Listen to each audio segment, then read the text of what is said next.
Welcome everybody. This is what we're gonna call this. It's gonna be called just a SpectatorCast. It's pretty much us four. Well, you all know me as Four Wind. Everyone else can introduce themselves. Yo, this is ZeroEffect. Fuzion. This is McGee.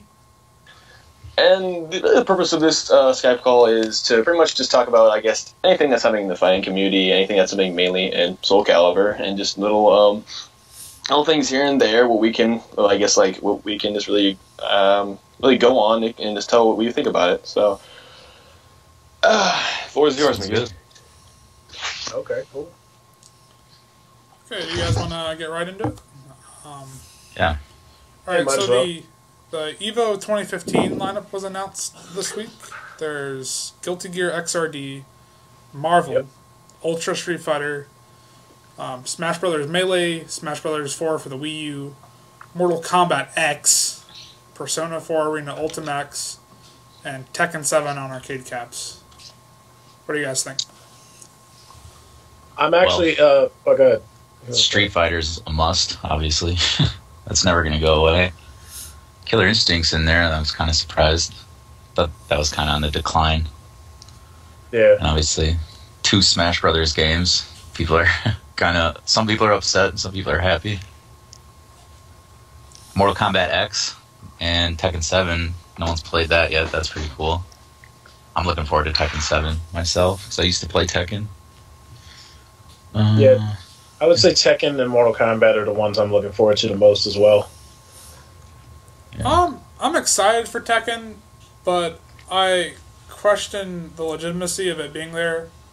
Because I think Zane asked Mr. Wizard what they have to do, or he asked an EVO official what they have to do to get a game at EVO, and he said one of the requirements is it has to be played worldwide. You can only play Tekken 7 in Japan. So, Well, when is Tekken 7 coming out over here? next year, I think, or later this year. Not before EVO. Not before EVO, okay. The only way you can play it is if you go to Japan, or I think at certain events in North America, they're going to have Tekken 7 to play. And I think another thing that was an issue isn't Marvel only played in the United States? There are some Japanese players. Yeah, that's... I think it's mostly an American game at this point. So yeah, that's kind of how they're sneaking by, even though I think more what they gave us is more just like a standby. I mean, I don't know how to express it, but I guess I think it comes down to just a sheer support, because that's probably the main reason why there's 2 Smash games. Because if it was up to I don't know, I guess let's say other ways for a game to appear, like the one they gave us, or let's say I don't know, but I think it's just like I said, it's just the sheer support of the game. Because if you guys are not familiar with last year Evo, there's the amount of support and respect they had for Melee was beyond what they had expected, and I think they even outdid Marvel in views. I don't know if that's true or not, but it was truly something. That's my view on it. Well, I don't know if it's... I mean, it could be partially that, but I think it also has to do with sponsors, too, because, Capcom games get in basically for free, and you can't tell me that Street Fighter Cross Tekken was, a bigger impact than any of the other games they left out, so... Mm-hmm. Yeah, I definitely it probably has more to do with that, too. I think if someone were to write EVO a nice big check, they would have room for Soul Calibur 5 in their lineup. Absolutely. Or any other game. I think all those logistical problems or scheduling problems would magically disappear. And there's also the numbers, too. I mean, we can't... I mean, as much as we all love Soul Calibur, we can't, act like they get the draw that games like the Capcom games get, or even, the NetherRealm games. So, there's that, too. But the argument I could see against that is EVO is an international tournament, and I think the year Soul Calibur was there, it had the most international presence of the games. I don't know if that's true, but somebody told me that. More than Street Fighter? I don't know, but maybe on par, maybe. But if it's been at least been talked about at least back then you at least know that we were definitely doing something right. So yeah. So wait, the Smash games are the new one, and which one else? Melee? Okay. So no Project M or nothing. No. I don't know what it is about Smash. It's just so accessible to so many people. Like anywhere you go, there's people playing Smash Brothers. I don't think Project M has a good outlook because people that like Melee want to play Melee, and people that don't want to play Melee want to play not Melee. And Project M is supposed to be like Melee. Well, the fourth one's supposedly getting some good feedback, so maybe that's going to take the place of Project M going forward. Yeah. Any thoughts on any of the anime games? I'm actually kind of into Guilty Gear, to be honest. I mean, I don't play it right now, but I used to play it a lot, and just to see where the game goes by the time Evo comes around would be interesting. It looks great. I mean, out of all of them, I like the look of Guilty Gear the most. I don't really like the Persona look. I like Uniel, though. Yeah. I think all of them kind of deserve to be there because besides the fact of them just being new and it's like, hey, new game, come check it out, and everyone's all hype about it, and there's a ton of people there to play it. I mean, right. Seeing as we're not going to have Tekken by the time this tournament happens, I mean, can you imagine the amount of parlor tricks are going to be going on in that tournament? I mean, they're adding essentially CEs. Supers or whatever. It's going to be supers and focus attacks. That's right. They did say on the Friday of Evo you're going to be able to play Tekken 7 all day before the tournament. So they're going to be fighting for that. Oh, yeah, good luck. So if you want to learn your gimmicks, you need to get there on Friday. Bring your crew, secure a booth. If it's anything like when we first got to play Soul 5 at NEC in 2012, then good luck. I'll just say that. You'll get like 2 games, and that'll be it for the next 3 hours. Yeah. Any more thoughts before we go on to the next topic? Well, is anybody doing a side tournament for Soul Calibur? Yeah. I think... Hope so. Zane and the other Zane are talking to some people about organizing it. I think Tommy is his name. He said he talked to a Namco official or representative last year, and he said they would be interested in doing something. So I think he's trying to talk to him. Okay. Yeah. But I think they are planning something. I mean, I expect them to do something. I mean, like it was a really nice success last year because we got on the Mad Cat stage. It was really nice of them to support us like that. And I pretty much the amount of effort those dudes put into it was really something because like we can come like we are always able to come together as a big Soul Calibur family and pull stuff together. It may not be to the output of these other games, but we certainly make ourselves known.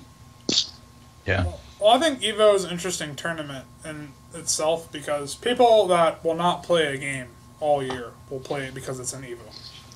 Yeah. So there are games that'll get a huge entry level at Evo, but like every other tournament in the next year, they won't have anybody, or they'll have very few people.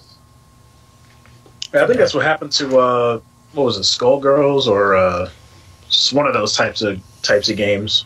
Well, they weren't on the main stage, but they still got a pretty big representation, and it made it look like it was more stacked than it was. I think I know which one you're talking about. I do remember that one. I think it was Skullgirls, I believe. I want to say it was, but I could be wrong. It was one of the anime games, but I'm not too positive. But I definitely remember that. Is that Pokemon fighting game going to be there by then, or no? Oh, Pokken, I think it's called. Probably not. Oh, man. Okay. There's a Digimon fighting game too. Oh God. What? Yeah. When did that happen? I'm not sure. I saw some ad for it when I was watching some anime. Oh God. I think it's only on DS or Wii. I did see I don't know if it was a fan thing or not, but they did something for like My Little Pony fighting. Oh God. Fighting is something. I don't remember. Fighting games. Fighting Not is like magic. this. God. It might have been something dumb like that, but I mean, when something like that makes Evo, it's all downhill from there. Oh my goodness! All right, anything else left that we have on the Evo lineup? Nope. All right, man. Is there any game that you think realistically you would have rather had there, like that realistically has the numbers to be there? Numbers wise. Like you think it if there was room, you think it should have been there for like. Well, wait, what was go through the games again? I forgot which one you said already. Guilty Gear XRD, Marvel, Right. Street Fighter, Super Smash Bros. Melee and 4, Mortal Kombat X, Persona 4 Arena, Killer Instinct, and Tekken 7. Do people play? Injustice. Yeah, I was surprised Injustice got. I would put Injustice. That'll be its farewell thing, and then. Yeah.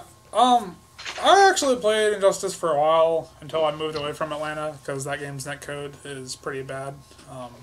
Yeah. I don't. There was a drop of support, I think. So it still gets decent numbers, but I can see why it's not there. I don't really think the game had much of a chance, to be honest, because there was a lot, and still is a lot of negativity about that game. You mean from the people within the community, or from other people within the community, from people that don't play it? Like one of the prominent members of the community when the game first came out was just like totally bashing it because it didn't play exactly like Mortal Kombat 9. But Mortal Kombat X: Return of the Footsies, everyone's hyped for that.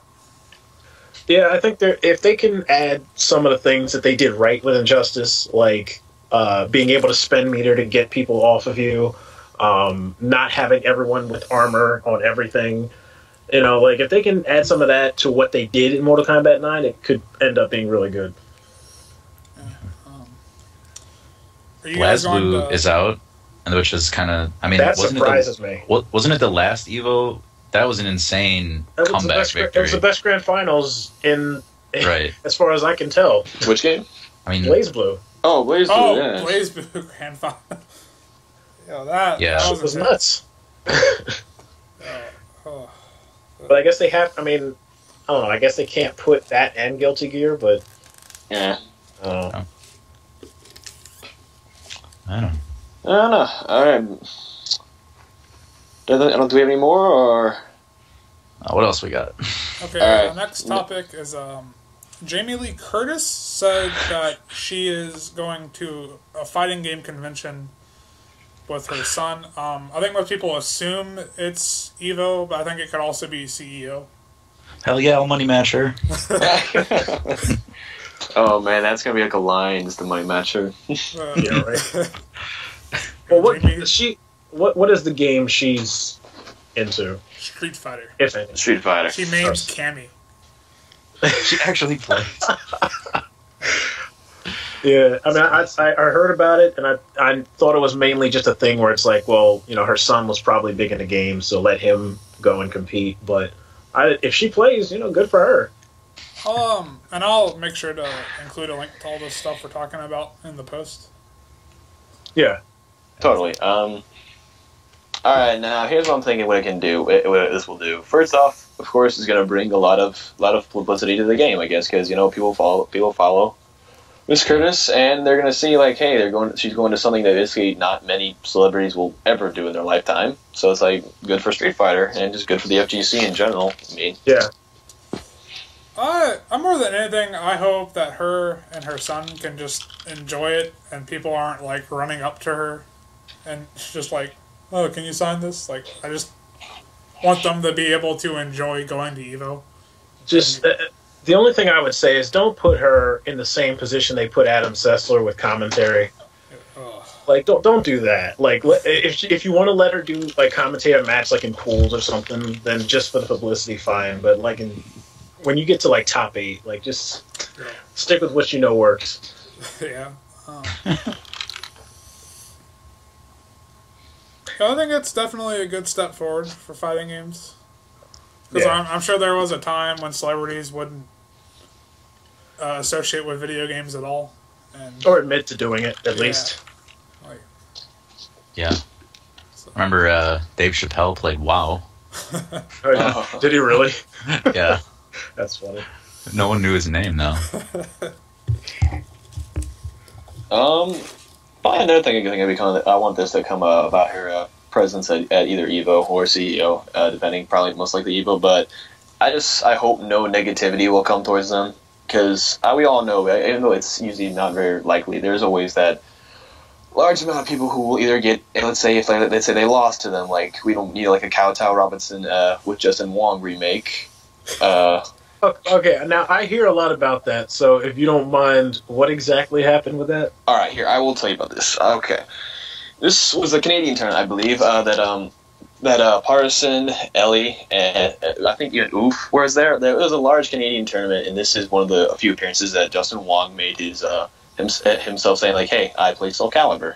Was this SC5? This was indeed SC5, and Okay. I guess this is the amount. I guess his explanation for why he did not play anymore is that the one thing happened was yes, the Kowtow Robinson was playing Justin Wong, and he got a little over angry, and he punched a hole in the wall.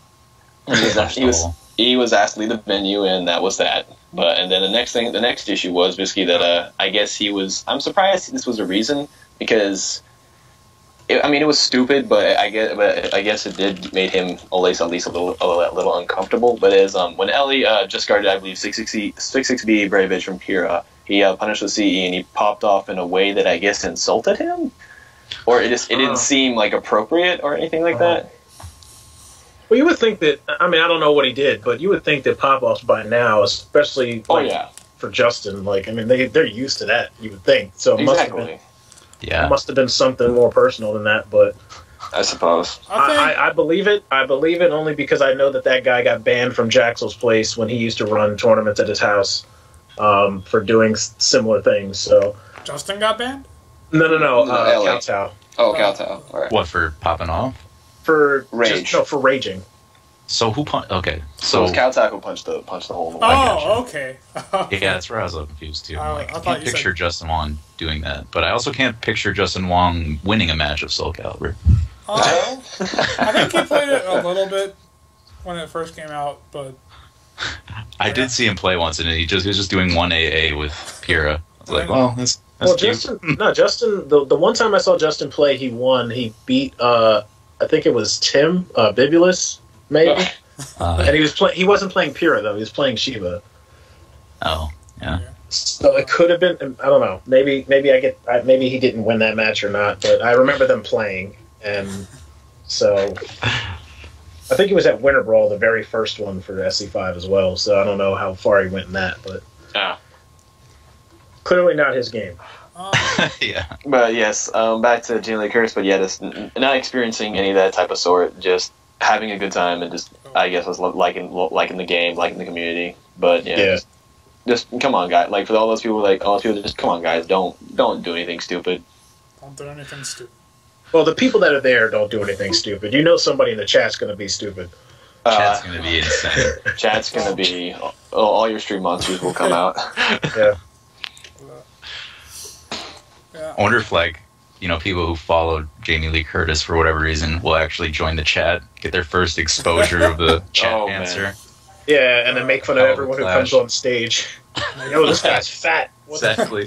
The subscribers. I think I remember one time where, oh god, this is a terrible thing to say, but I think one time I was watching a Marvel stream, and when Justin Wong was playing this extremely creepy looking guy, some guy subscribed, and it was called Fat Chinese Guy versus Pedo. Wow. It was pretty bad. Just classy. Wow. Yeah, it was pretty bad. So I hope it doesn't come down to that, but I'm assuming it will. But I think stream chat has its moments, but the stream monsters are an angry horde, and you will feel our wrath if we deem it unworthy. Stand back, follow Moderino. Yeah. We shall slay you for Lord Spooky. Yeah. What if Jamie Lee Curtis is a crowd monster? What if she does a cosplay?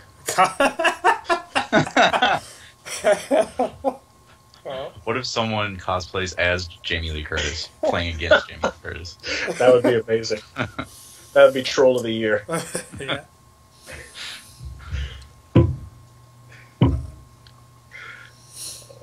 Alright. Anything else? Or are we next topic? Next topic. Yeah. Will Wind of Mitsu ever defeat IRM? Next topic. Wow, that's We can't skip over that. That's in the Next topic topic. list. Next topic. Okay. So do we Well, have a magic 8 ball? Wait, hold on. How many times have they played They first? played once. Once. Wow. Then I'll give them a chance. If they played once, I'll give them a chance. What was the score? 3-1. All right. Just All right. learn the block 2A plus B. Please. Nobody blocks that move. 100%. I'm sorry. When I saw him use that on woes and it hit, I was like, all right, nobody blocks this. That's just the way it is. Did you see my matches? Because that saved me a lot of times. Yeah, he Well, like twice yeah, well, and Fuzion slapped him silly yeah. for it. That's true. That's It's like I'm true. about to lose this round. Oh, free round. Sweet. I think it's a very weird move in that it's terrible but good at the same time. Well, it hits because you're not going to duck against him, really. It's Yeah. like, once you get into that momentum thing where you're just like, all right, I'm going to block and break grabs, and then it comes out. Or if you're moving and it comes out, then You're not it's too- expecting it. Right. Right. It's kind of like a really old thing, and I highly doubt Jimbo gets hit by it anymore. But yeah, Jimbo got hit by just an excruciating amount of 1As by a man known as Sword of Dios at TFC in 2013. Yeah. God. Of Dios. I got wrung out by a 1A from Blue Boy when my B whiffed through his face. Soulcalibur classic. But it is what it is. Yeah. With IRM, though, just watch for it at the end of rounds. Oh my goodness! All right, preferably a better topic now, please. All right. Can I like playing. player skill / hard reads make a bad character good? No. No? Next topic. Excellent. No, we have to discuss this. How? All right. Does that make any logical sense to make like a character's tools are suddenly better because someone else is making the right guesses and rolling the dice? I mean, Well, I guess, yeah. What are we really asking here? Because I think the essence of what you're asking is, can you still win even with a bad character if you're making good Oh yeah, reads? sure. You can still win. Sure, I agree with that. but like, Yeah. can you be like? I think one of the questions is like, can you be like actually good? Like, can you continue to do this? No, you can't. I mean, player skill, yeah, that's consistent. Hard reads is No, like yeah, like you either hit or miss. yeah, it's like you can't rely on that completely. Like, I mean, you're like I said, it's literally taking a set of dice to the game and like tossing it. Says, will I win or will I lose? Because you're relying that much on pure luck and just on hard reads. One of these times it will not. I mean, you may get lucky sometimes, but you cannot rely on that every single time. You will find a person who will always guess right. Yeah, and not only that, but the fact that you have to rely on hard reads defines the fact that it's a bad character. Okay. So it's like, I mean, I'm not even gonna like I know Belial was big on Zwei in like the first year and a half in the game, saying that he's good because he gets damage when he guesses right, but his basics have too many holes in them for him to be good fundamentally. So it's like, you can win if you do this correctly more times than not, but if you just want to play a basic solid game, you're going to lose to most of the cast. So I think the best summary for Zwei is the best Japanese Zwei player is named Toilet. Oh, that's awful. So if you need any more statement on how good Zwei is, just yeah. Do you think like if a player is better, do you think he can always win with a worse character, or do you think there is a limit where you're not going to be able to win even if you're outplaying your opponent? I think you can always win. I think you can always win if you're that far ahead. I think it'll get harder, but as long as you have the ability to adapt to what's being thrown at you, you can pull out wins, especially in a short set like a tournament.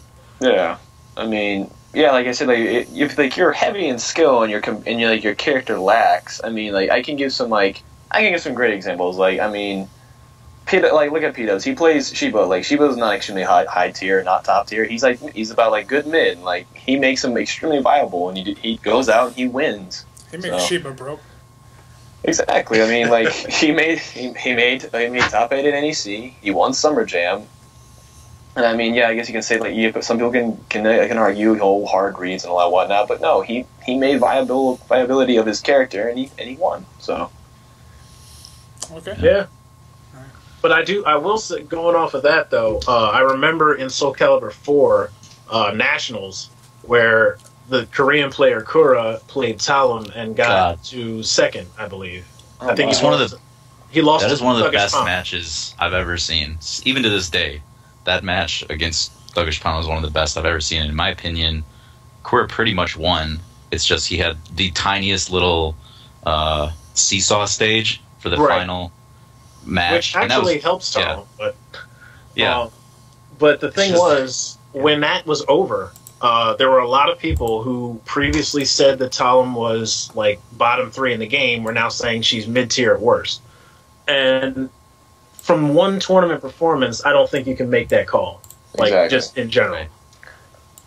So, I when bet you if you went back and looked at that match, you would see Kura had to have had at least twice as many good reads as Thuggish. It was just, her payoff was so bad. Like, he blocked 1 million toe stabs, and all he gets is while standing A knockdown. Yeah. But it just wasn't enough. But I mean, that particular match was really good, but there was a lot of other matches before that. Like, I remember him playing against Malik, and Malik just didn't know how to deal with a lot of the stance stuff that people learned how to deal with later on. So there's also an unfamiliarity with weaker characters and lesser played characters that comes into play as well. Okay. Yeah. He destroyed Malik. I was there for that. Yeah. And everybody was worried about Malik because I think he had just won a tournament in the U.S. He won Evo. Yeah. Right, that was what it was. And I was like, oh, cool, Kura versus Malik. And it was just like, he just walked through him. And we're like, whoa. With Talon, no less. Okay, this is kind of off topic, but I want to talk about it because you brought up SC4 Nationals. Fuzion, you are a terrible person because you did not let your friend finish that burrito.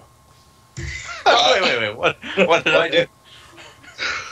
Wait, I remember this. What happened? You went to I need a little more context. This guy came with you to SC4 Nationals. God. I'm looking at the chat log that I screenshot right now. Yeah. And there was a massive breakfast burrito that was on Man vs. Food. That's right. That was what he was there for. SC4 tournament was side. That was small change. So he was bodying the burrito. This is what you said. Yeah. He was killing it. But we wanted to leave, so we made him forfeit. That's right. We were done. So, we wanted to get on the road, man. He couldn't just take the burrito with him? Like, what was... Okay. The whole... This is Tim, anime freak. He plays Shiba, I think, and he's pretty good at Soul Calibur, but he plays 2D and stuff mostly. Right. But he wanted to come with me and Michael Jackson. We were going to drive to Colorado from Oklahoma. It was like 600 miles. And so he wanted to come with us, mostly because he wanted to try this diner that he saw on Man vs. Food, so he could eat this massive breakfast burrito. And so, like, we didn't go there until, like, the final day, like, after the tournament.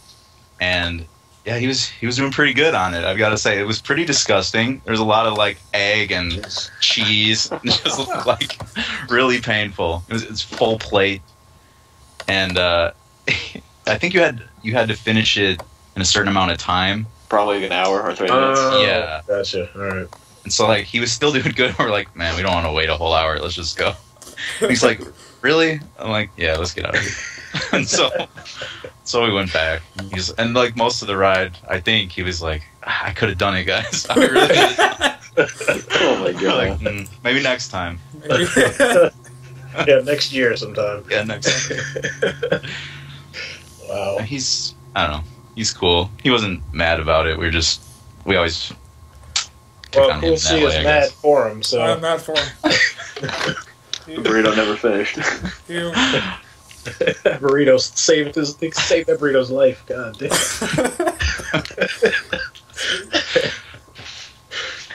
Oh man! All right, next topic. Let me see. Okay, so this is a quote, and I'm sure you guys know who said this. 80% of the people that play this game don't understand how it works. Here we go. I want to say that's LP. No, That's not LP. No. That's Zeph. Okay, close enough. Basically the same. All right, who would like to talk about this first? It's up to you. Who was he talking to when he said? He's regarding the entire Soul Calibur community. Right, but who was he saying this to? This was on a Facebook post. Zane posted a Facebook post about how he had an idea to start like an open lobby thing on stream where people could join, hang out and talk about Soul Calibur or whatever they were wanting to talk about, and just community discussion about the game. Okay. And he said we could, stream this so people could watch too. And Zeph said he didn't think it was a good idea because 80% of the people that play this game don't understand what's going on. So he doesn't want all that misinformation out there. I mean, I don't know, 80%'s a bit large, but I mean, you always want to avoid like certain people who just started playing or who are. I remember somebody, I think it was Fuzion, who brought up the spam topic, and that kind of goes along with it. There's a lot of people who don't really see what makes high-level play, so that is kind of a problem, but 80%'s a bit large, unless he's talking about like the casuals who don't even visit the forum. I get what he was trying to say about how, that, but I think a lot of people mistook it as, like, you're saying people shouldn't talk about the game because you don't think they're a good player. Well, there's that too. I mean, we're not denying that those guys tend to feel that way, but I mean, do you really want somebody like Freywa or, one of a VDW? Like, do you really want those guys discussing what makes what good? Yeah. Yeah.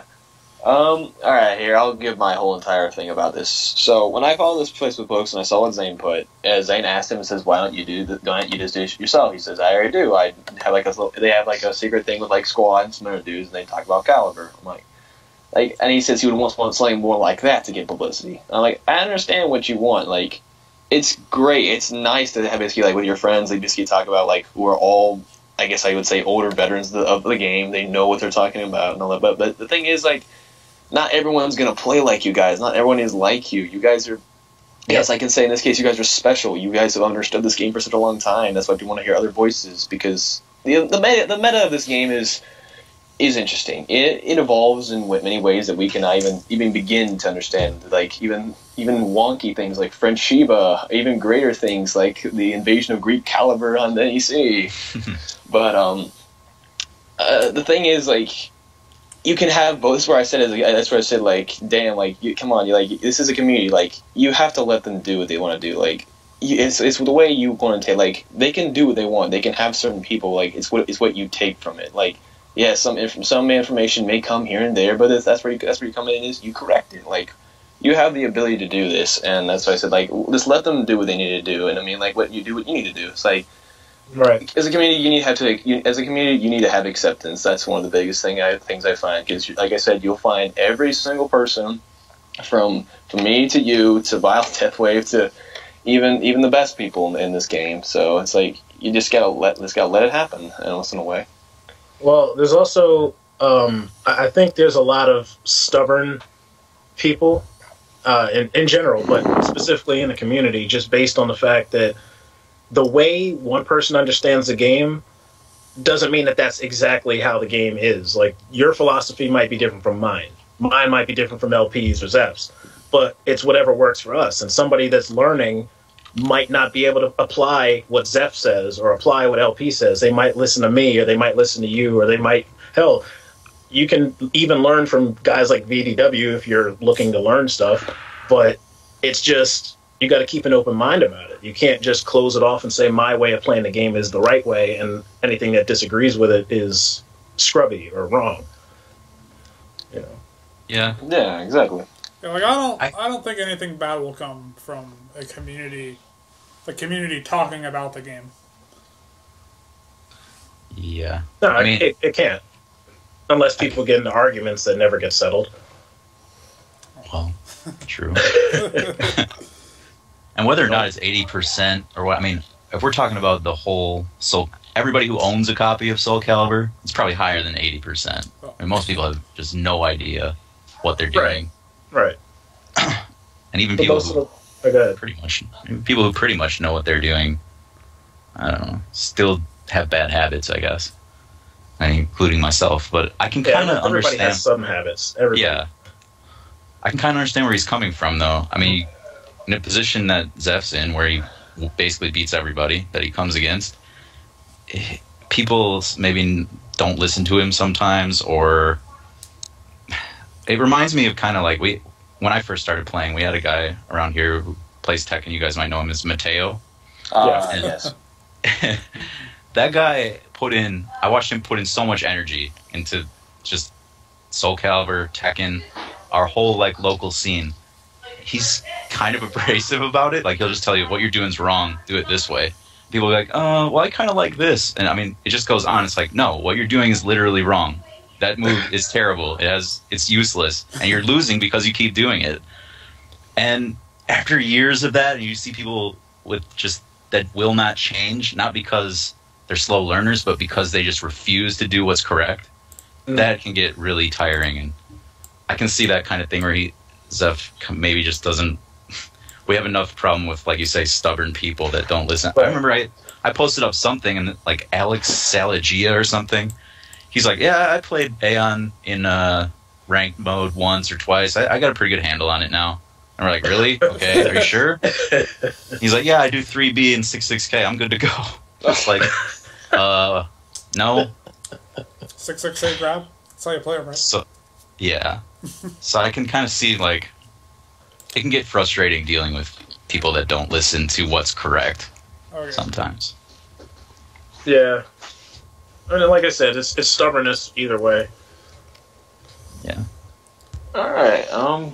Anything else to really say about that, or? I think that's good. All right, man. Next one. Fuzion, you had some topics. Do I? What do I have? The things. Well, I guess it would make sense for me to open up the inbox so I can see what's coming next. Well, all right. Let's go with this one, since maybe we'll get another Soul Calibur game someday. Like Just Guard, some people really like it, and some people I've spoken to just hate it. What do you guys think about it? You want to take it out, leave it in, change it? What do you think about this mechanic? All right, I'm gonna especially want Zach's input for this since he's played 4, but I'll go ahead and start on this. But I really do like the idea of Just Guards. I may not be basically like the greatest source of this because one, I'm really new to fighting games. So, like I played as like a massive casual before I came to 5, to where I actually said, hey, I've seen some like really great players. I want to play this competitively. I want to learn. The idea of it is like I said, this game has now made this more. It's made it more like you play a defensive style. You're not all at a loss. You have something to give back and do really well. Like Just Guard it's just I just really like the idea. This is my straight opinion. I do really like the idea altogether because what it does, and then just what it has. Because in some game, let's say for example, you're kind of like semi-casual, semi-competitive player, and let's say you're playing against someone who's really good with frame traps. Let's say Leisha, and let's say she's getting frame trapped to hell, and he can't do nothing, and he's gotten perfect at twice. It's like, what can he really do? Because like he really can't build his meter gauge up besides just pretty much losing twice to gain like a bar and a half. You can't expect him to actually have a chance. Yeah. So let's say he learns how to Just Guard. It's like he has a chance now. Like so, the other player actually has to give some respect. It's like if he can Just Guard my things and he can punish me correctly for them, I'm at a little bit of I may actually get I may start losing. This is not good. Right.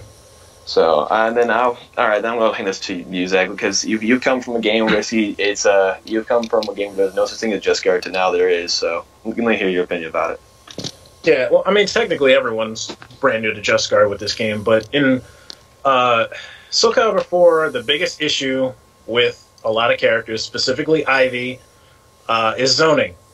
And when in 4, it was a little bit different because frames were messed up and you were negative hit on pokes when they hit.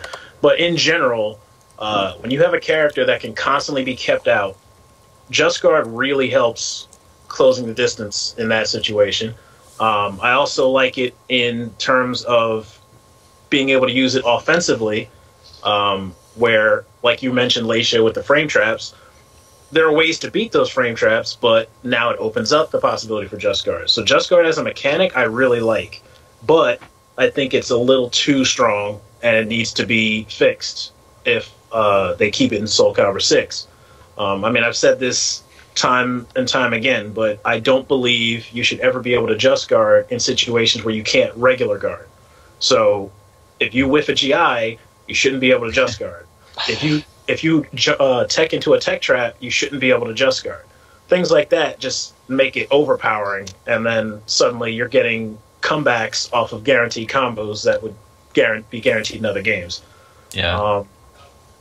I feel like those are glitches, but like a Ukemi Just Guard, I haven't practiced it myself. But if it's a tight window, like, well, plus I think it has something to do with your life bar. If you're in the yellow, then I think you can Ukemi Just Guard. Well, Ukemi Just Guard you can do at any time. You're talking about the red Just Guard thing, which I've never practiced. Yeah. Yeah. I mean, generally in games, I feel like if there's something that's difficult to do, but even if it's a bug, then it's generally a good thing. Like, and I agree with you that it's kind of imbalanced, though. Like, some stuff you just guard and you get, like, full Patroclus 6-6B. It's like, that might be excessive. But yeah, in general, I kind of like it as well. I think that really there's only one thing I could understand about, like, the high rewards is, like, I mean, like, for some people, yeah, just guarding is the easiest thing, but let's say, like you said, for, like, Ukemi Just Guard or just, like, red Just Guard, saying, like, it's, like, I guess the amount of skill to put forward for that timing, you think, because, you know, there's a concept, like, where it's, like high execution is high reward, or, like, high timing is high reward, like, is that would be more like an idea to think about, like, because, like, the idea, like, getting a red Just Guard or just, like, a Ukemi Just Guard is, on certain things, of course, is not easy in any regards, but, so I think basically the only thing I can really defend that with is that, yeah, that, high timing, high execution, should give you a high reward, but yes and no, only because no matter how hard it is, there's going to be somebody that practices it and gets it down reliably. To me, that's like every Alpha Patroclus player. I mean, yeah. I don't think you can Cervantes, use Alpha Patroclus, player execution as a reason, like, to not fix something. Because prior to Daigo, no one thought you could parry Chun-Li's super. And, and now everybody, or anyone who's good, can parry Chun-Li's super to some degree. Like, but like just thinking about Soul Calibur 4, I remember a time when I was playing something unique in casuals. It was like a 1st to 10, and prior to this, I played Talum. In case nobody knows, Oofmatic, who was the original Talum player for that game, showed me a just frame with Talum where you could do Windsult into a kick, cancel the kick into another Windsult, and you could just keep, attacking after it. And when I first started using it, it was nearly impossible for me to get down.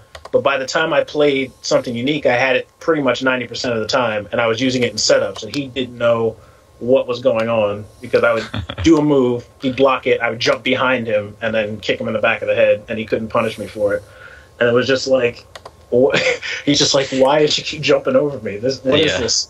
And I'm like, now I can use it in setups because I practiced it enough. Now, no, that's not anywhere near on the level of Alpha Pat Just Frames or Ukemi Just Guard, but it's the same concept where somebody who practices it regularly will get all the rewards for it. Yeah. Because I say, like, probably the greatest example for APAT's greatness would be, Gold Chad, because as we all witnessed, his execution was way beyond what I'm pretty sure anyone was thinking. I mean, we had seen what he was capable of, but he really showed his stuff, and he could really just see how much damage he could get off, and he tore people apart, so. Yeah. I agree. I mean, there's clearly a balance between, what constitutes skill in this game. Some of it's got to be mind games, and some of it's got to be just good execution. Right. And setups in general.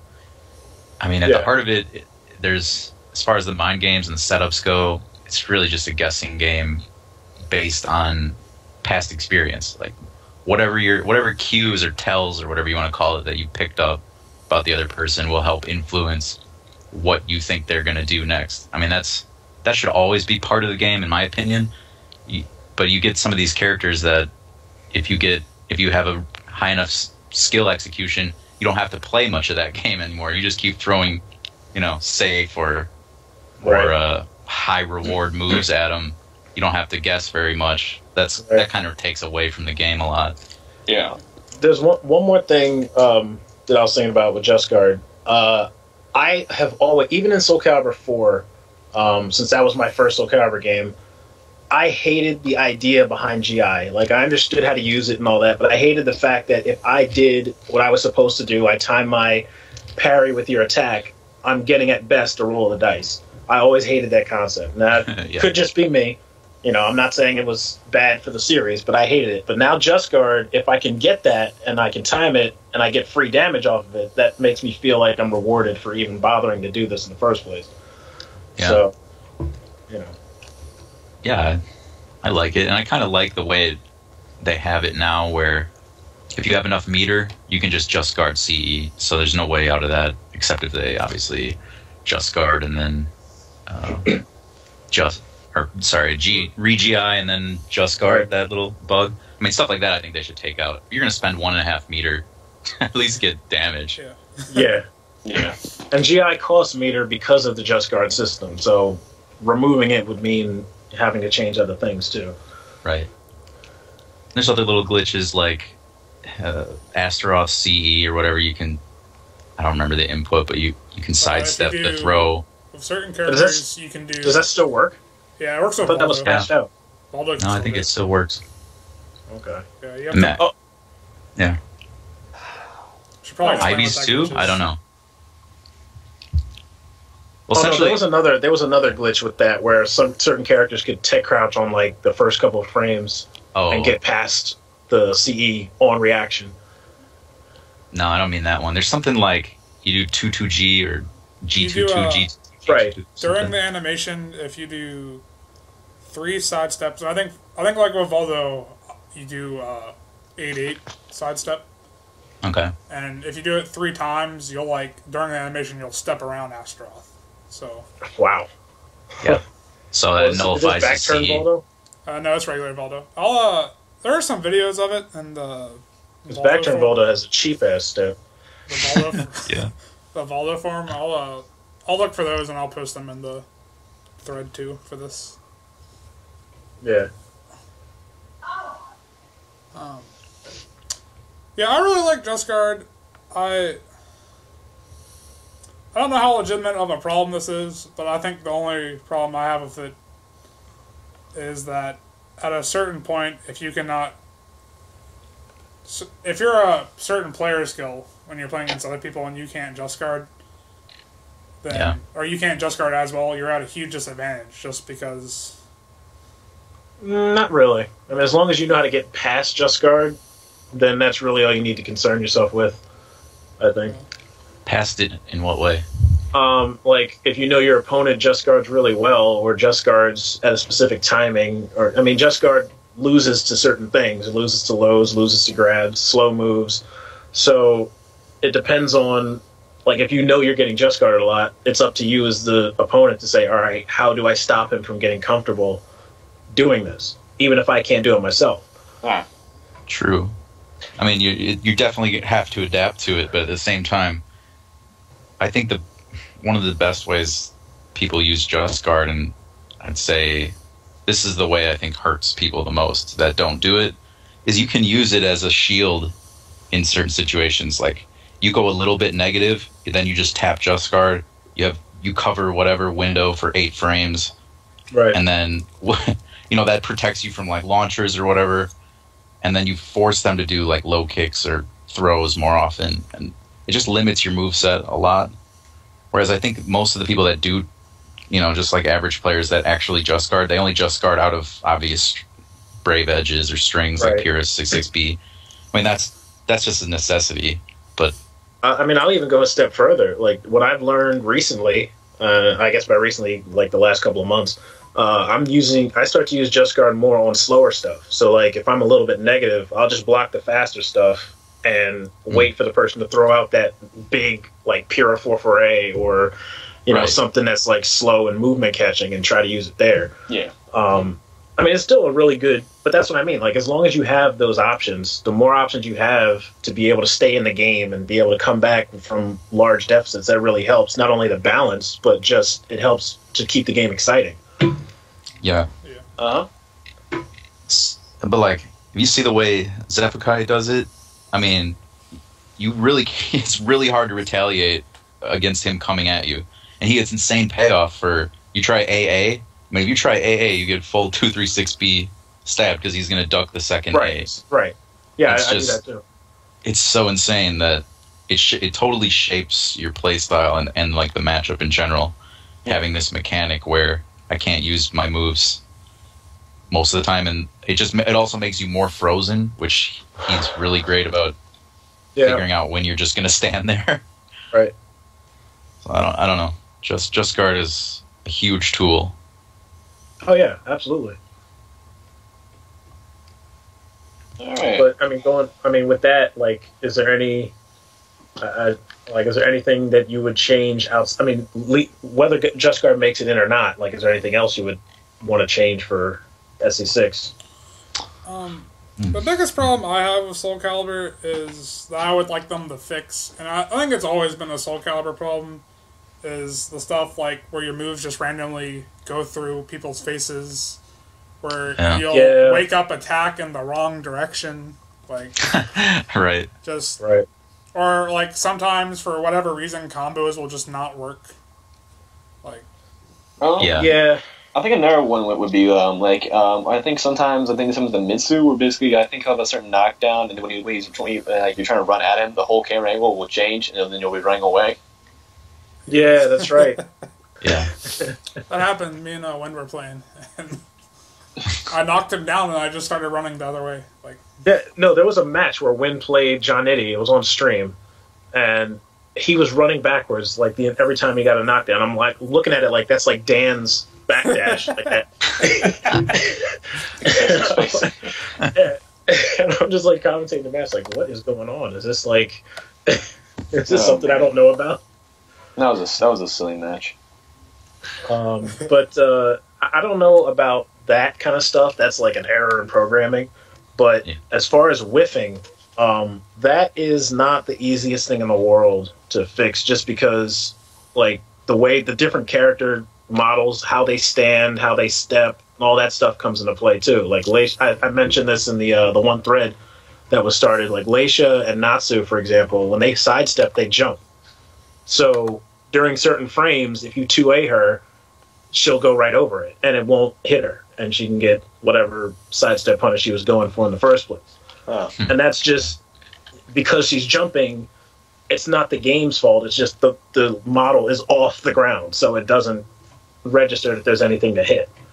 And that's kind of the same thing with tracking moves. Like if you, for certain characters like Leisha, if Leisha 2Ks Maxi and Maxi responds with 6A, she can't backstep it, but other characters can, because Leisha has her hand way out in front of her, and if it hits the tip of her finger, it still counts as a counter hit, and he gets damaged.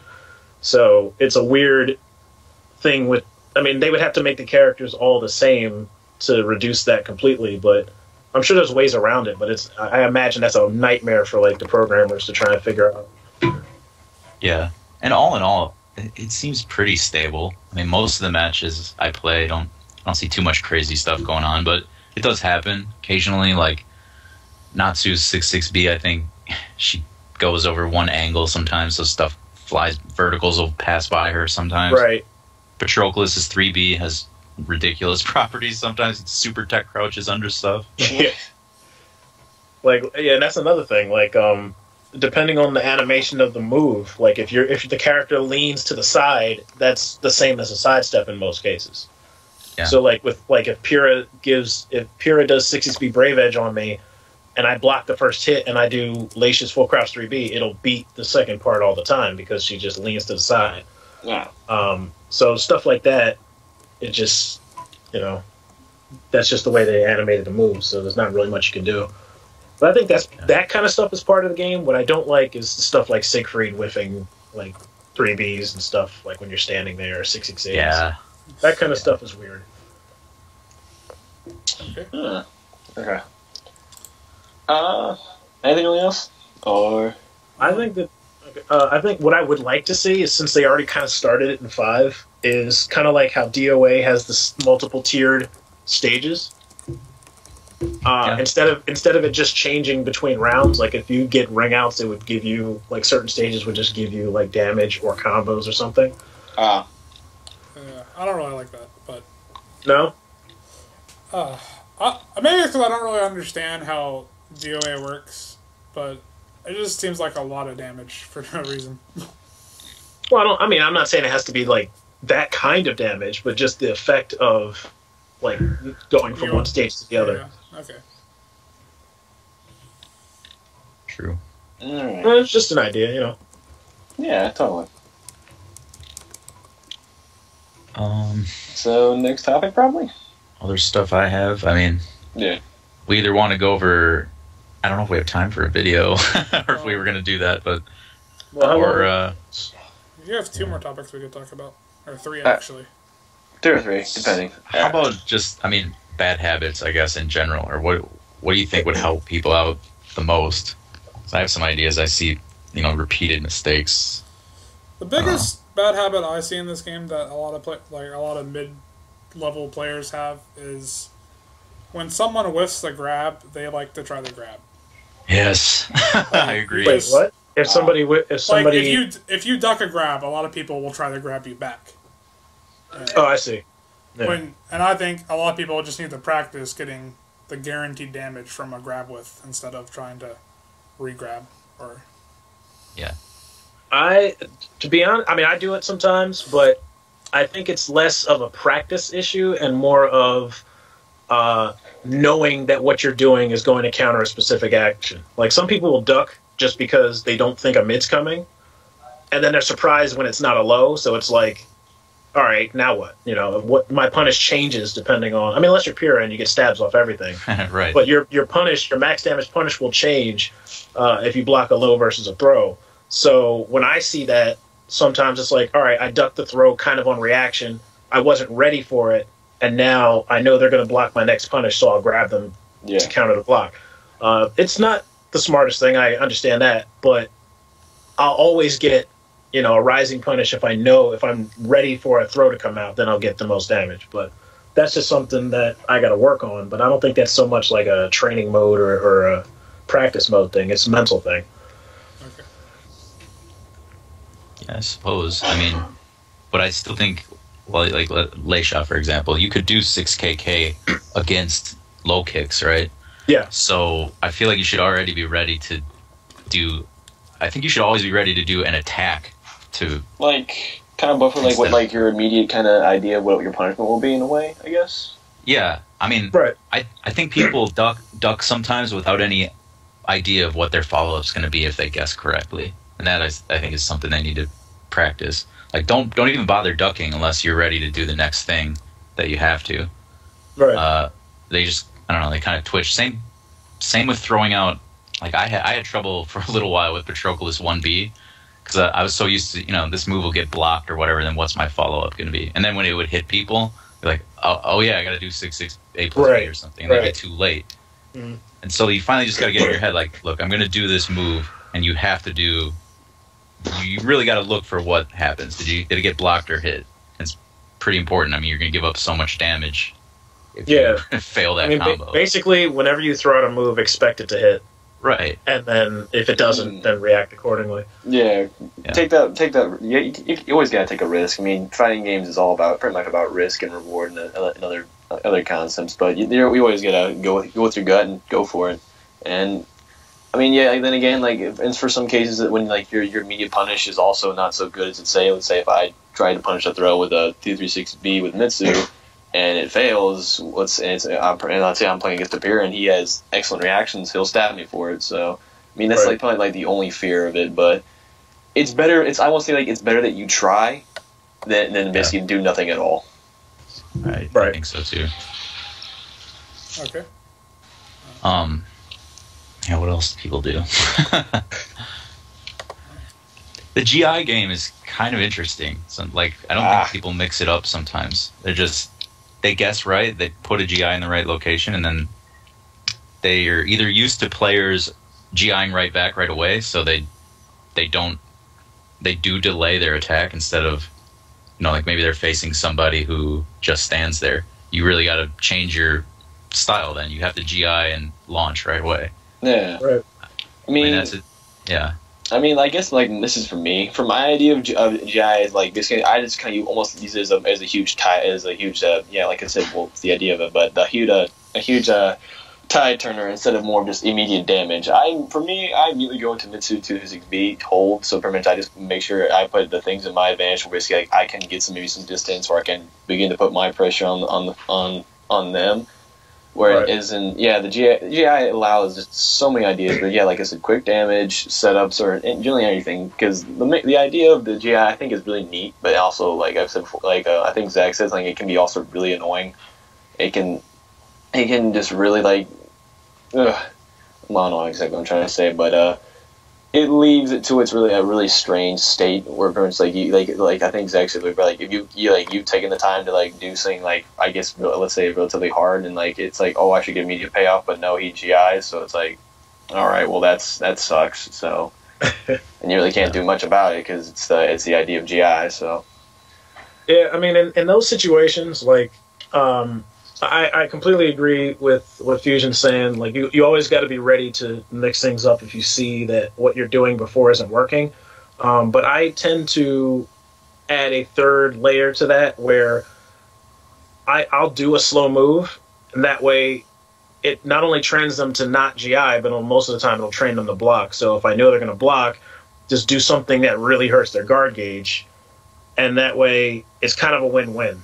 Like, unless they're just reacting to that specific move, you're just in a situation where you have momentum and then you get free guard damage on top of it. So that's another way you can look at it too. But it's always good to be unpredictable anyway. Yeah. I mean, the thing about, like I was saying before, where if you're going to duck, be prepared for the follow-up. The nice thing is that maybe people don't realize, you don't have to think about every move under the sun then. Whereas when you're moving around and spacing, if they whiff something, you got to do the correct Punisher that reaches them at that distance, or, sidestep or whatever. This is a lot more straightforward, where if you duck, the only thing you better be ready to do is, 236B or whatever your couple, 2 or 3 different Punishers are, like Patroclus, let's say. If I duck a low kick, I'm ready to 236B. If almost anything else, it's got to be while standing A plus B, or while standing KA, a while rising Punisher. Right. If I duck, I've narrowed it down that my next follow-up is going to be, or maybe it might be a 2A, and if it were some range dependent, I don't know. But like, the point is, you don't have to think about every move you have. If you duck, be ready to do one of 2 moves next. I think that would help people a lot, because, I don't know, they come up with, like, I watch Sultan. How about Sultan's matches? Like, that guy ducks a lot of throws and just throws back. I don't know what you would do with Cervantes, 6-6B, or stand up and A slide B, something. Rising B plus K, I think, is the max damage, or Rising B maybe. Yeah, and I can understand Rising B takes a little while, so you really would have to be ready to do that perfectly. So, but it takes something where you don't have to keep doing throw mix-ups, because the same thing with like people who sidestep like Nightmare CE or something and then throw. I'm like, yes, you get a guaranteed throw attempt, but when I break it, why would you ever do that? Right. You just got to be ready to do the proper punishment. Okay. Oh, by the way, going forward with these things, if we start talking about like Soul Calibur philosophy or mechanics or whatever, if you have something that you think I need help on, don't be afraid to like bring that up. It's not going to be awkward or nothing, because I'm pretty open-minded when it comes to like different ways to think and approach things. So just saying, like, if any of these points apply to me that you've seen in any of my matches, feel free to throw them out there. Chances are I've thought of it myself, but I'm willing to open my ears to it. I'm always willing to listen to someone critique my game. I'll listen. I don't necessarily know as though I'll agree, but I'm always taking input.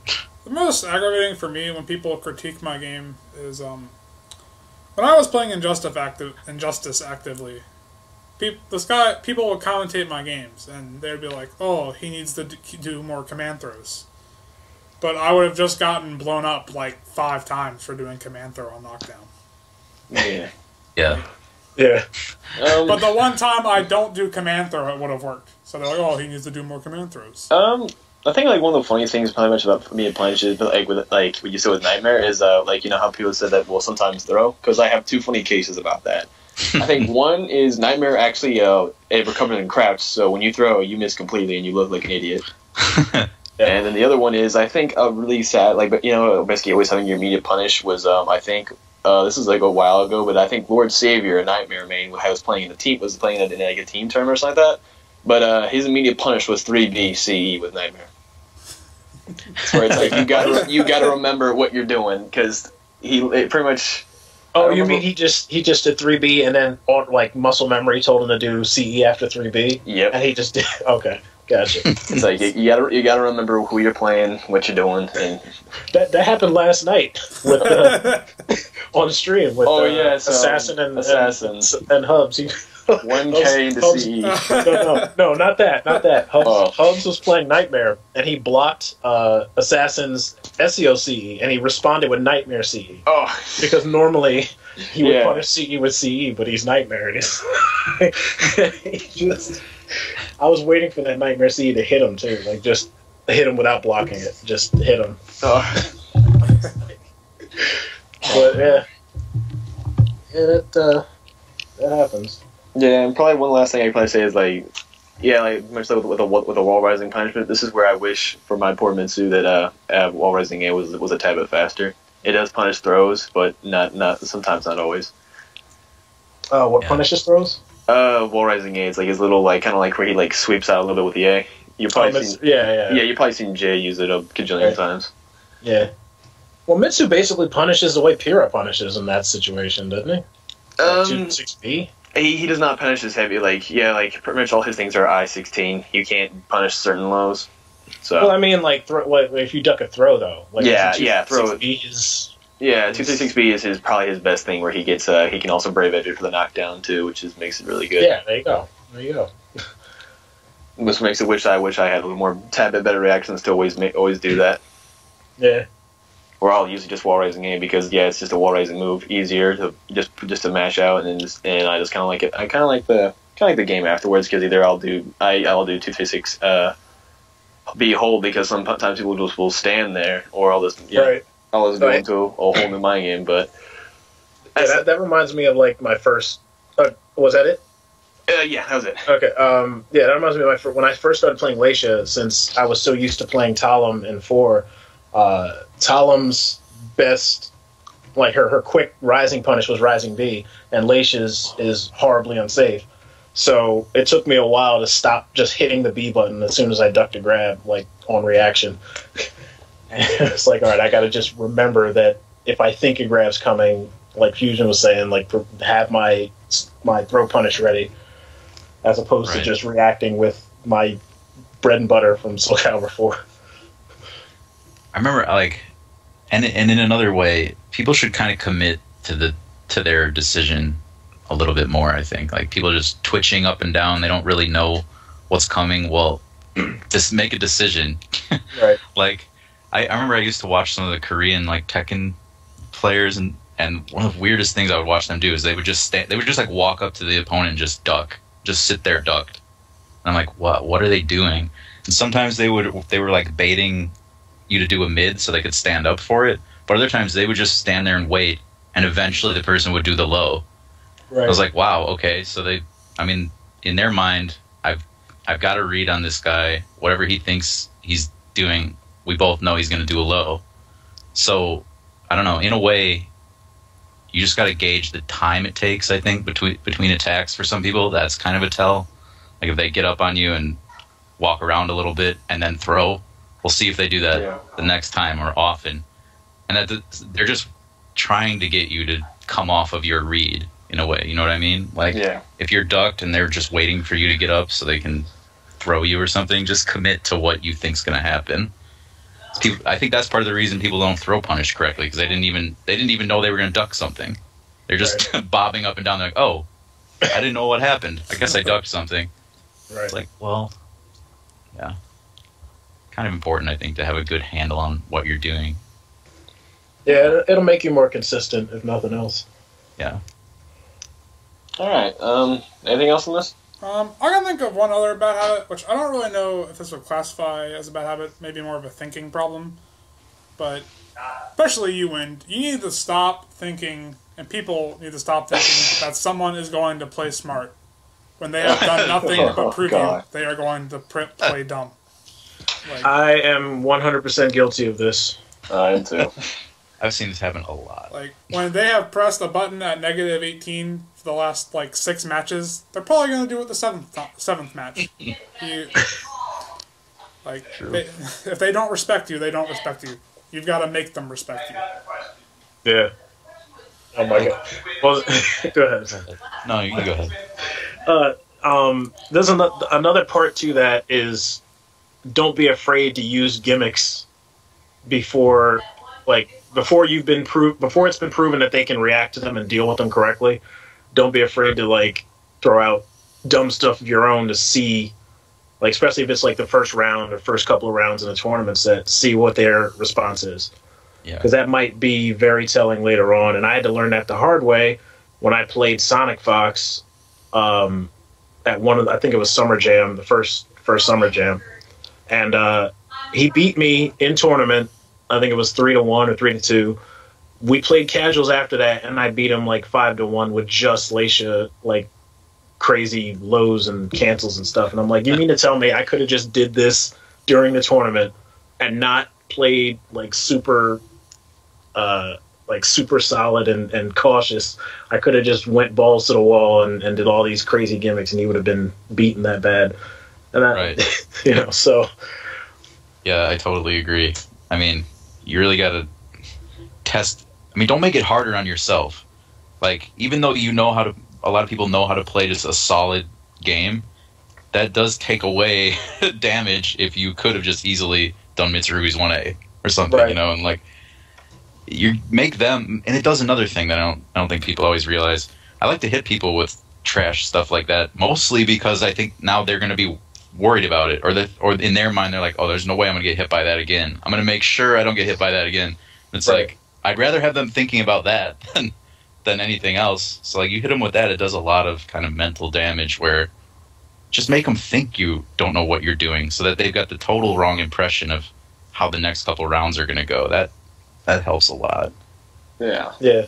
And unless it's a completely crap move, like Laisha 2A plus B or something that's really slow and launch punishable, in most cases, even if they deal with it correctly, it still gives them something else to think about.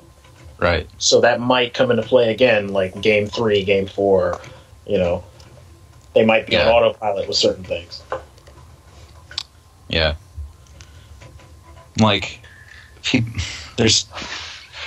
People might get frustrated sometimes, I feel, with they get 2K'd a lot, or like you were saying, people attack on disadvantage all the time. I don't get mad about that. I get kind of excited when I realize, oh wow, this guy's actually going to attack after I do this. That means next time it's going to be full launch.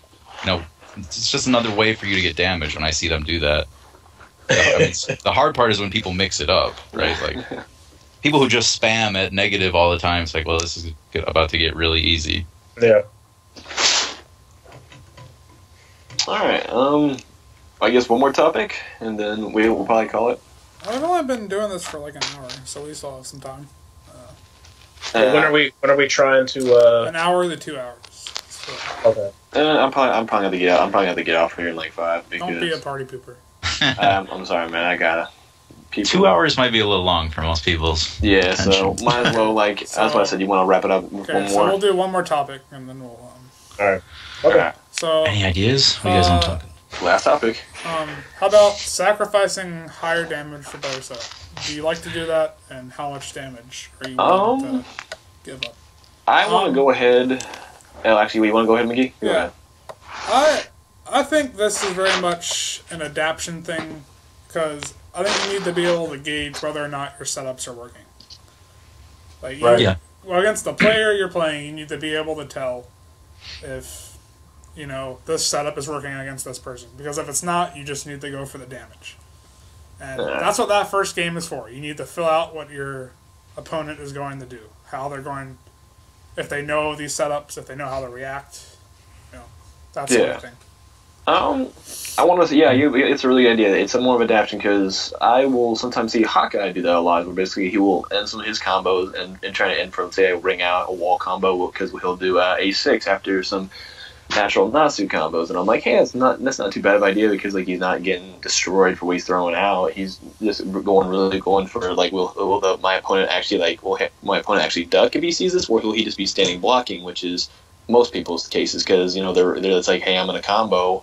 I really can't do much besides just sit here and guard right now. So, yeah. And then I also kind of want to say it's a little more also character dependent because it's some people like some setups for certain characters are either a cost because let's say you're always risking for that extra damage, but like some people's things for extra damage can result in highly bad situations. Let's say as for Mitsu, he's got a great situation where pretty much if people are always scared of his 50-50s, because either way he's gonna get a lot of damage and then he'll get great Oki game afterwards, because that's just how he was based around. Because it's either will he 3B me or he'll 2KB me, and that's the idea where they're gonna get scared. So yeah, yep. There are some people who I know who will say that you should never sacrifice damage. And those people have never played a low-tier character in their lives. You're like, I'm Leisha. What damage do I have to sacrifice? I mean, even when I'm doing like major damage on the wall, it's like I've learned for the last 3 years playing Talum, who didn't even have that, where it's like if I can just make you confused, I can add damage that wouldn't have been there before. So it's like, I'll do a regular. I mean, unfortunately, most of the characters that I play don't have their max damage combo and the max, the most beneficial wake up game in the same combo. They'll have a setup that gives her better Oki or max damage that tends to push you far away. So in those cases, I feel like it's good to mix it up because depending on your situation, if I have you in the corner or if I have you near the corner, why would I not put you right in front of me to try and reset you or something like that, Right. So sometimes you got to make do with what you got. Yeah. I don't have a lot of examples of this, but with Patroclus, I almost always prefer to take the Brave Edge, like that double shield right slam that he does, because he gets either a running mix-up or he puts you in the corner. I mean, you don't want to be in the corner against Patroclus, just like 1B'ing you to death and stuff like that. But CE, like if I land a 3B or something like that, I could do CE or I could do 236B Brave Edge, and I usually prefer 236B Brave Edge unless it's such a tight match that I just need every point of damage and hope. Another thing is like, if I don't want to take another mix-up, like if my life lead is great enough, then maybe I'll just do the CE, because the CE knocks them away so far that now I can just turtle and hope they walk into 6B or 3A or something like that. So I think it just depends how far ahead you are in life. That should kind of guide your damage and where you're at and where your positioning is going to be on the map. Right. There's lots of things to consider. Timer, like push them away and make them work 10 seconds to get closer on you. That might be the end of the round. I mean, that might be easier than just taking one more 50-50 mix-up on them, which maybe you get GI'd and then lit up. Yeah. There's a lot of things. It's also, I think somebody mentioned this before about it being player dependent, but there's a lot of players who, when they're getting comboed, will just hold the block button in case you mess it up. Yeah. And this is especially true of wall combos. Yeah. Where, they'll just hold the block. So if you have a move that will beat standing guard and you throw it at the end of what should have been your combo, it's depending on the player, it's almost guaranteed. It also applies to when people stay on the ground and don't tech or stay on the, they don't roll or anything. They just say, well, I'll just take the grounded damage. So now whatever you were going to hit them with, you switch that out with a move that hurts you for staying on the ground. So it's, it depends on what you're seeing from your opponent, really. Right. Yeah. Every character's different. Like, I feel like Algol can spend meter so efficiently. So freely. Like, yeah, I mean, he can go 3 Brave Edges, and they're all worth it. Yeah. It's just insane. Oh, yeah, man. When he gets that bar, his damage output just is skyrockets. Yeah, I always said that if Viola were banned, we would see a lot more Algols. Yeah. Yeah. That are a lot more Greeks or more Natsus, because that's usually what I've seen some people turn to. Well, like Greeks, yeah, because they're not as complicated, I would say. And I say Natsu because, just they want to play that female character for some reason, so. Yeah, for some reason. Gotta play my waifu. Do you guys have a secondary you would go to if your character was taken out? I mean, I've never been really much about secondaries because pretty much like I feel like once you have that character, it's your character. Like because pretty much as you begin to play, because the first tournament you're not going to switch immediately because like that's your first running with the character. It's where like you look back and see what you can do to make it look better, and generally a lot of other things because it's like what can I do to make it maybe more better or something like that. It's like I feel like I can make this character good or something like that. Because, I don't know, I've never really believed in secondaries. Yep. Well, are we talking about in tournament secondaries, or are we talking about across games? I guess just if you... Well, I mean, one situation being your character's, for whatever reason, removed from the game or banned or something. Talon? Talon isn't in this game. No, she's not. Maybe that small people, Mazazamel. Oh, man. I'd probably go to Mitsu myself. Rugi is the best choice. Well, I don't think he'll ever be taken out of the game. Of course not. You're always going to have that old samurai. He'll die and still come back. Mitsu. He'll get the Soul Edge fragment, become immortal. He'll get the Heihachi treatment. He'll be fighting in Soul Calibur in a wheelchair. So. Yeah. Old tier. Yeah. But I'm not even sure if they even make it Soul Calibur 6. I'm not even sure Leisha makes it back in. Who knows? But older Leisha. The thing is, yeah. I usually just watch the game, like the demos or whatever exhibitions, and see if there's a character whose style I like first, and then when I narrow that down, see which one I think I would see myself playing. So that's pretty much what happened with Leisha when Talon wasn't in it. And if Leisha and Talon aren't in SC6, then I'll just have to find somebody else that matches with how I want to play. Okay. Good. All right. Anything really else, or do we want to ask people to send in a video or something for next time? What I kind of want to do is I kind of want to stream this sometimes, but I wanted to do the first one pre-recorded, so we could just be like, "Hey, here's the first one." If you want to see more like the stream, do it live, talk with us, maybe. Yeah. Yeah, I was wondering about that too when the idea was brought up to review videos. I'm like, well, we're all going to be watching it at different times. Like how? Yeah. Like if I'm like, stop right there, and it's 10 seconds ahead of somebody else. Yeah. True. So, any closing remarks, guys? Play more Soul Calibur. Yeah, it's a good game. Don't get so salty, guys. Just play. And I like the idea of SpectatorCast. You're just a SpectatorCast. Well, not even that. Just SpectatorCast. I think that's a nice, catchy. All right, Louis. If any remarks, I'm for win. Okay. ZeroEffect. Fusion. IRM, I'm going to body you in Marvel 1 at final round. Goodbye.